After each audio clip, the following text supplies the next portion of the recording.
28 अगस्त आज ही के दिन एक साल पहले नोएडा के ट्विन टावर को गिराया गया था। 28 अगस्त 2022 को भ्रष्टाचार की कमाई से बने नोएडा के सेक्टर 93A में खड़े सुपरटेक ट्विन टावर को ध्वस्त कर दिया गया था। 30 और 32 मंजिला इन गगनचुंबी इमारतों को बस चंद सेकंड्स में ही मिट्टी में मिला दिया गया था। बस एक बटन दबाते ही जोरदार धमाका हुआ और महज 60 सेकंड के अंदर पूरी बिल्डिंग धराशायी हो गई। 9000 से ज्यादा छेद कर 3700 किलो बारूद भर इस टावर को ध्वस्त किया गया था, जिसके बाद तकरीबन 3 किलोमीटर इलाके तक धुएं का गुब्बार फैल गया। वहीं प्रदूषण पर काबू पाने के लिए एंटी फॉगिंग गन और 75 वाटर टैंक तैयार किए गए थे। करीब 300 करोड़ रुपए की लागत से बनी इस इमारत को गिराने में भी करोड़ों रुपए खर्च हुए थे, जिसका खर्चा भी सुपरटेक को ही उठाना पड़ा था।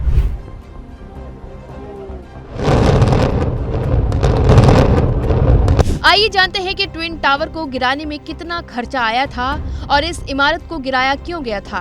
ट्विन टावर को जमींदोज करने के लिए 3700 किलोग्राम बारूद का इस्तेमाल किया गया था। दोनों टावर को गिराने में करीब 20 करोड़ रुपए का खर्च आया था। इमारत को ध्वस्त करने की लागत करीब 267 रुपए प्रति वर्ग फुट बताई जा रही थी। इस हिसाब से 7.5 लाख वर्ग फुट के निर्माण को गिराने की लागत करीब 20 करोड़ रुपए हुई। इसमें विस्फोटक की कीमत भी शामिल थी। अब जानते हैं कि क्यों गिराया गया था ट्विन टावर।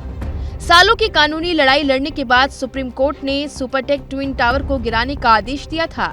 ट्विन टावर के बगल में बनी सोसाइटी के दूसरे टावर के लोगों ने ट्विन टावर के खिलाफ लंबी कानूनी लड़ाई लड़ी थी, क्योंकि उनका मानना था कि ये अवैध तरीके से बनाया गया था।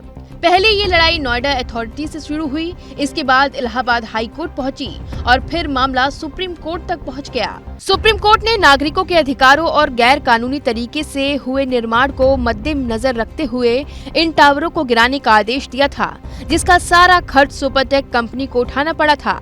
साथ ही नागरिकों को हुई परेशानियों के लिए सुपरटेक कंपनी को रेजिडेंट्स वेलफेयर फंड में 2 करोड़ रुपए जमा कराने का भी आदेश दिया गया था। कोर्ट का ये फैसला नागरिकों के अधिकारों की जीत थी।